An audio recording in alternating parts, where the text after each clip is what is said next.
Hi, my name's Steve Hilderbrand. I'm resident musical director at Theatre Works of Peoria, and we are getting ready to open the second show of our 30th anniversary season. The show is called Love Is Here to Stay, a Gershwin Cabaret.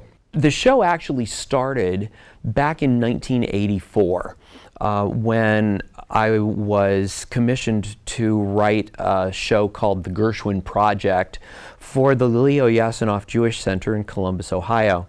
The show was produced and put away back into the trunk and hasn't really been seen in over 25 years. It's always fun to take a project that was done for one purpose and bring it out, dust it off, and repurpose it for a new audience. And that's what we've done. It's a rewrite. Each time we do little bits of the show or do it in a different genre, we make some variations in the show and in the theme of the show, the way it progresses. And Gary and I have taken several different scripts and re-edited them together, and it's come together to be a really exciting project. The cast, as I mentioned before, 7 very talented people do the singing and the dancing, and the nice part about the way we present the story of the Gershwins is that we've taken transcripts of interviews from the Gershwin contemporaries.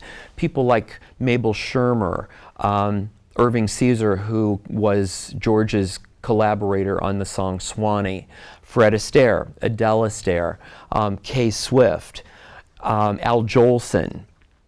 And those people are reminiscing about how they met George, how George fit into their lives, and the joy that they got from knowing the Gershwins, the Gershwin family, and of course the Gershwin music. There are 40 some odd numbers in the show, and each one of them has a different purpose in the way they're used.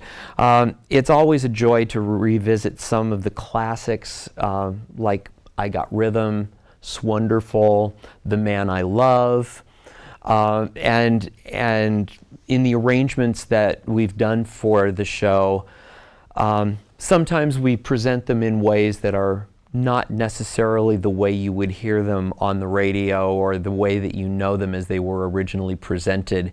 So we like to present them to a new audience in a new and different way, and hopefully they'll find something in that speaks to the contemporary musician and contemporary audience, as well as the ones that heard the songs originally back in the 1930s and 40s.